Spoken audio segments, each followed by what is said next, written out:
अच्छा सर, एक तरफ महाराष्ट्र में जहां रात से मिनी लॉकडाउन लगने वाला है, वहां जो गृह मंत्री है अनिल देशमुख, उनसे सीबीआई ने पूछताछ की। हालांकि पूछताछ पूरी नहीं हो पाई, लेकिन सवाल यह बनता है कि जो आदमी कल तक गरीब लोगों पर केस दर्ज करता था, आज खुद सीबीआई की गिरफ्त में आ गया। कैसे देख रहे हैं इस मामले को?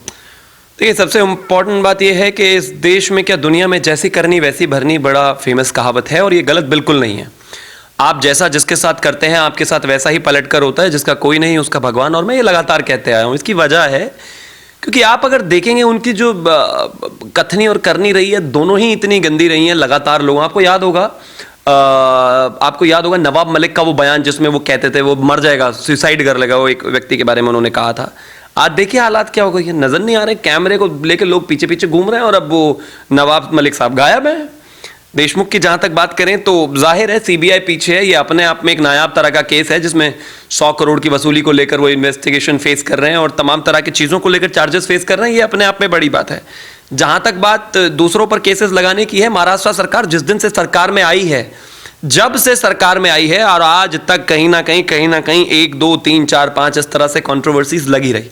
कोई ना कोई कंट्रोवर्सी एक से छोड़ते हैं दूसरी लग जाती है, दूसरी को छोड़ते हैं तीसरी लग जाती है, लगातार कंट्रोवर्सीज में रही। आप अगर गवर्नेंस पर ध्यान देंगे, अगर आप कोरोना की रोकथाम पर ध्यान देंगे, और अगर आप तमाम चीज़ों पर ध्यान देंगे तो शायद इस कंट्रोवर्सी में नहीं रहेंगे। लेकिन आपको तो 300 रेस्टोरेंट से इतने, हर रेस्टोरेंट से 3-3 4-4 लाख रुपए चाहिए, कलेक्शन चाहिए, पैसा उगाना है, उगाही करनी है, मॉडल बनाना है, गुंडा तंत्र चलाना है। अब अगर आप ये तमाम चीज़ें चलाएंगे तो कहीं ना कहीं पाप का घड़ा भरेगा तो है ही। अच्छा, उनका पाप का घड़ा भरा और आ गए वो। अच्छा, जो राज्य के पूर्व गृह मंत्री हैं उनसे सीबीआई पूछताछ कर रही है, जो वहाँ के पुलिस ऑफिसर है, नेता है, उनमें एक अलग ही जंग छिड़ी है। अब ऐसे में सवाल ये बनता है, जो मिनी लॉकडाउन लगाया गया है कितना कारगर साबित होगा? देखिए, मुझे लगता है कि बेहतर मैनेजमेंट के लिए सरकार का संगठित होना बेहद अनिवार्य है। जब आप कोई भी कानून लेकर आते हैं, जनता पर इम्पोज करते हैं, तो उसमें सबसे ज्यादा महत्वपूर्ण भूमिका नेताओं की होती है। और अगर आपके नेता ही एक मत नहीं है, ये बेमेल गठबंधन है कहीं ना कहीं। आप देखेंगे विचारधारा के स्तर पर, हर चीजों के स्तर पर सिर्फ किसी भी तरह से कुर्सी को ऑक्यूपाइड रखना है, मतलब बस कुर्सी छोड़नी नहीं है, क्योंकि कुर्सी अगर छूट गई तो दिक्कत हो जाएगी। तो इस वजह से परेशानियां पैदा हो रही हैं। परेशानी तो पैदा होंगी। मिनी लॉकडाउन ठीक है, राज्यों का फैसला है, ये राज्यों पर छोड़ दिया गया है। राज्य अपने अपने तरीके से इस चीज को आगे लेकर जा रहे हैं, लेकिन कितना फायदेमंद और कितना कारगर साबित होगा ये बहुत इंपॉर्टेंट है। क्योंकि जिस तरह से सारी चीजों में महाराष्ट्र सुपर फ्लॉप रहा है, मैं आपको एक छोटा सा डेटा अभी अब पढ़ देता। 62,000 केसेस हैं, बंगाल में 13,000 केसेस हैं 14 तारीख की डेट में, उत्तर प्रदेश में 16,000 केसेस हैं 14 तारीख की डेट में। वहां तो इलेक्शन नहीं चल रहे ना, उत्तर प्रदेश में तो कुंभ चल रहा है, बावजूद उसके 13,000 केसेस हैं। मैं ये नहीं कह रहा हूं सही गलत उस पर बहस हो सकती है, लेकिन वहां तो कुछ नहीं चल रहा। महाराष्ट्र में 62,000 केसेस हैं, दिल्ली में 17,000 केसेस हैं, मात्र 2.25 करोड़ जनता है। आप मुझे एक चीज बताइए, यहां क्या चल रहा है भाई? छत्तीसगढ़ में 17,000 केसेस हैं, क्या चल रहा है यहां पर? राजस्थान में 18,000 केसेस हैं, क्या चल रहा है यहां पर? वहां पर कुंभ नहीं चल रहा, वहां पर इलेक्शन नहीं चल रहा, वहां पर कोई कहानी नहीं चल रही, वहां पर चुनाव भी नहीं है, बावजूद उसके ये हालात है। इस बुरे हालात में आपकी एक ऐसी सरकार हो जो बिल्कुल पूरी तरीके से इनकॉम्पिटेंट हो, आपस में लड़ भिड़ रही हो, और पुलिस और सरकारी तंत्र एक दूसरे से भिड़ रहा हो, सरकार पर पुलिस वाले आरोप लगा रहे हो, पुलिस वालों पर सरकार आरोप लगा रही हो, वहां के गृह मंत्री इन्वेस्टिगेट हो रहे हो सीबीआई के द्वारा। भगवान ही मालिक है क्या होगा, लेकिन मैं फिर भी यही करूंगा उद्धव ठाकरे जी से कि मातोश्री से निकले, कुछ मजबूत कदम उठाएं। पिछले दिनों कोरोना को लेकर एक कॉन्फ्रेंस चल रही थी जिसमें वीडियो कॉन्फ्रेंसिंग में बात हो रही थी, उनका एटीट्यूड देखा गया, फोन में खेल रहे हैं केजरीवाल जी, इधर उधर उधर उधर। दोनों इनकॉम्पिटेंट सीएम, दोनों के राज्यों में सबसे ज्यादा कोरोना है। अभी दिल्ली में हालात और बद से बदतर होने लगेंगे तो केजरीवाल जी रोते हुए केंद्र के पास पहुंच जाएंगे, मुझे मदद दो, मुझे मदद दो। अभी हंस रहे हैं कॉन्फ्रेंस में बैठकर।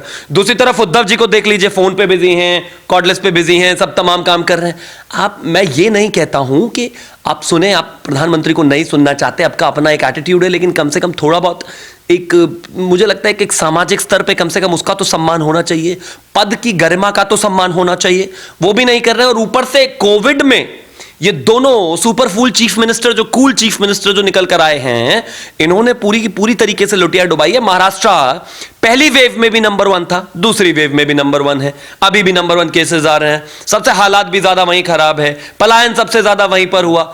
अगर यही चलाना था तो मना कर दीजिए साहब, नहीं चलता हमसे, कोई और देखेगा। लेकिन इस तरह की चीजें गलत है। अच्छा, आपको याद होगा जब पिछली बार दिल्ली में हालात बद से बदतर हुए थे तो अमित शाह को संभालना पड़ा था। आपको नहीं लगता अमित शाह को महाराष्ट्र की स्थिति को संभालना चाहिए? देखिए, मुझे एक चीज लगती है कि महाराष्ट्र की स्थिति को अगर अमित शाह जी संभालेंगे, अमित शाह जी इस पर कोई डायरेक्शन, दिशा निर्देश देंगे, जो कि जरूर अगर ऐसी जरूरत पड़ी तो करेंगे। लेकिन अगर आज के में करेंगे तो बोलेंगे यही महाराष्ट्र की सरकार बोलने लगेगी तानाशाही हो गई है, हिटलरशाही हो गई है, हमें काम नहीं करने दिया जा रहा, हमें बोलने नहीं दिया जा रहा, हमारी मैनेजमेंट बहुत बेहतर थी, हम लाजवाब काम कर रहे थे। लेकिन अपने आप पर अभी फिलहाल जिम्मेदारी है तो कुछ कर नहीं रहे हैं। अगर इस पर थोड़ा ध्यान दिया जाए, थोड़ा बेहतर तरीके से चीजों को मैनेज किया जाए तो शायद सिचुएशन थोड़ी बेहतर हो सकती है। मैं ये बिल्कुल नहीं कह रहा हूं कि राज्यों में कहीं और नहीं है, कि उत्तर प्रदेश में नहीं है या कहीं नहीं है, लेकिन 12.5 करोड़ का महाराष्ट्र है और वहां पर केसेस आ रहे हैं 62,000 एक दिन में। उत्तर प्रदेश में कुंभ हो रहा है, लोगों का जो कहना है, उत्तर प्रदेश में जिला पंचायत का चुनाव हो रहा है और एक दिन में केसेस आ रहे हैं। आज के टाइम पे कल के केसेस है 13,000। आप मुझे एक चीज बताइए, 12.5 करोड़ जनता पे 62,000 केसेस बिना चुनाव बिना कुंभ, और 23 करोड़ जनता पर 17,000, 12,000, 13,000 केसेस कुंभ के साथ और जिला पंचायत के साथ। क्या कर रहे हैं चीफ मिनिस्टर बैठकर वहां पर? जवाब तो देना पड़ेगा। मैं बिल्कुल नहीं कह रहा हूं, फिर से मैं कहता हूं आपको कि जहां बीजेपी रूल स्टेट है वहां कोरोना नहीं है। बढ़ते जा रहे हैं केसेस, हां बढ़ते जा रहे हैं, लेकिन हम फिर भी यही कहते हैं कि हम कोशिश कर रहे हैं कि हम किस तरह से उनको रिटेन किया जाए, किस तरह से चीजों को कंट्रोल किया जाए। लेकिन जिन चीफ मिनिस्टर्स के राज्य छोटे हैं, जनसंख्या कम है, उनके पास सभी सुविधाएं भी हैं, चीजें बेहतर हैं, मुंबई आर्थिक इकोनॉमी के मतलब एक तरह से कैपिटल के तौर पर जाना जाता है। प्लीज काम करिए, देश के लिए आगे आइए। हां, हमारे राज्य हो चाहे किसी के राज्य हो, सब जगह काम करने की जरूरत है। लेकिन इनका जो यह हाल है, पहले भी यही हाल था और आगे भी यही हाल होता हुआ नजर आ रहा है। बद से बदतर सिचुएशन होती जा रही है। समय रहते कंट्रोल नहीं हुआ तो मामला बेहद ज्यादा बुरा हाल हो जाएगा इसमें। अच्छा, खबर ये भी आ रही है कि जो है ना ये अंबानी केस में जांच कर रही है, उसको काफी भ्रष्टाचार के सबूत मिले हैं और उसने वो सबूत सीबीआई को सौंप दिया है। आपको क्या लगता है उद्धव सरकार के साथ क्या हो सकता है? देखिए, मुझे लगता है कि जहां तक सरकार की बात है, मैं भी सरकार के बारे में उतना ज्यादा इंटरेस्टेड नहीं हूं, लेकिन हां, सरकार के लिए क्या होगा, उन पे क्या हो सकता है, ये मुझे नहीं पता और ये शायद किसी को भी नहीं पता। लेकिन इतना जरूर है, बहुत ही 1.5 साल, 1.25 साल से वाहियात सरकार चली है। तमाम कंट्रोवर्सीज हुई हैं, पालघर से लेके, सुशांत से लेके, और इसके अलावा अर्नब से लेके, कंगना से लेके, हर जगह तक कंट्रोवर्सीज ही कंट्रोवर्सीज रही हैं। काम के नाम पर कुछ किया नहीं है, हालात बेहद बदतर कर दिए हैं। कोरोना में पहले भी फेल थे, अभी भी सुपर फेल है, कोई मैनेजमेंट नहीं है, पलायन की स्थिति बद से बदतर होती जा रही है, चीजें खराब हैं। सबसे बड़ी बात यह है कि यहां पर 3 पार्टीज मिलकर, 3 पार्टीज मिलने का मतलब है कि 3 पार्टीज के कार्यकर्ता, 3 पार्टीज का काडर, 3 पार्टीज के नेता, बहुत बड़े बड़े मतलब एक तो मानसिक स्थिति बहुत मजबूत, बहुत पुराने लर्नड नेता, इतना बड़ा संगठन 3 पार्टियों का लेकर बैठे हैं और फिर भी 12.5 करोड़ का स्टेट चला नहीं पा रहे हैं। एक चीज बताइए मुझे, कुंभ में तो कुंभ हो रहा है, धारावी में क्या है, मुंबई में क्या है भाई? इतने ज्यादा केसेस कैसे आ रहे हैं? क्या कर रहे हो आप भाई? तो मुझे लगता है कि कहीं ना कहीं ये मिसमैनेजमेंट एक वजह है, तीनों का आपस में मतलब एक प्रयास ना होना वजह है, प्रशासन का शासन से लड़ाई करना वजह है, और यही तमाम वजहें हैं जो बेहद बदतर, बेहद बुरी हैं और इनको सुधारने की जरूरत है। क्योंकि व्यक्ति महाराष्ट्र का हो, पुरुष महिला महाराष्ट्र की हो या उत्तर प्रदेश की हो, बराबर है।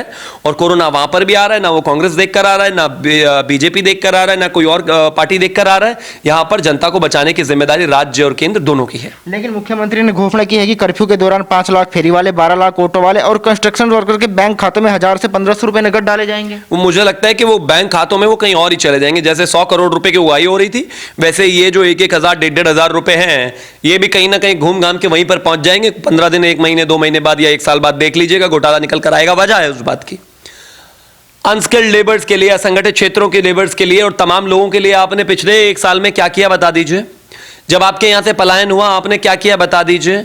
आप तो हर जनधन योजना पर भी आप कटाक्ष करते हुए आए हैं, बैंक से आधार कार्ड लिंक होने पर भी आप कटाक्ष करते आए हैं, उन चीजों पर भी आप कटाक्ष करते आए हैं, तमाम चीजों पर आप कटाक्ष करते आए हैं। लेकिन क्या पिछले 1 साल में आपने उस चीजों को लेकर कुछ काम किया? क्या आपने बेहतर सामंजस्य के लिए, बेहतर चीजों के लिए, कहीं ना कहीं लॉ एंड ऑर्डर को देखते हुए, तब सब कुछ देखते हुए क्या आपने कोई काम किया? क्या आपने उन मजदूरों की सुध ली जो छोड़कर आपके यहां से लोकल ट्रेन भर कर चले गए थे और आपने कह दिया था कि हमारे बस की नहीं है? आप लेकर लोगों में घूमे थे, आपके विधायक जा जाकर 2 वक्त का खाना नहीं पहुंचा पाए थे। 3 पार्टियों की मिलीजुली सरकार है, लेकिन कैसी सरकार है? एलीट क्लास सरकार है, जनता के बीच में तो जाते नहीं है, बाहर दूर दूर से बैठकर ही बांटने और ये करने की, फेंकने की घोषणा कर देते हैं। लेकिन क्या ऐसा होता है? बिल्कुल नहीं होता। अगर होता तो जिस तरह से पलायन पिछली बार हुआ था वो इस तरह से होता नहीं। जहां तक पलायन की बात है, उत्तर प्रदेश में पलायन के बाद जिस तरह से लोग आए, उसको लेकर हार्वर्ड यूनिवर्सिटी ने जो रिसर्च किया उसमें योगी जी की तारीफ हुई, पलायन के मुद्दे को जिस तरह से हमने मैनेज किया उसकी तारीफ हुई, और इन तमाम चीजों की तारीफ हुई।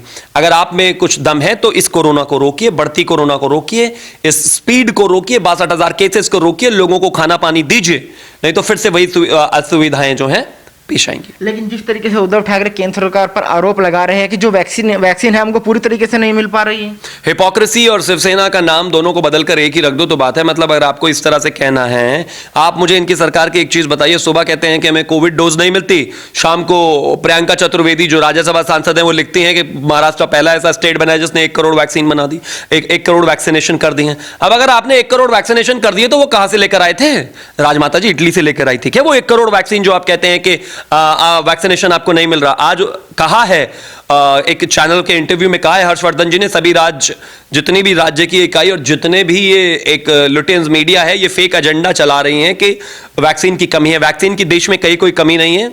2 वैक्सीन ऑलरेडी हमें अप्रूवल मिल चुकी है, तीसरी स्पुतनिक को ऑलरेडी फिर से अप्रूवल दे चुके हैं हम। और मैं एक और चीज बता देना चाहता हूं कि हम अब से पहले परसों तक हम दूसरे नंबर पे थे वैक्सीनेशन के मामले में।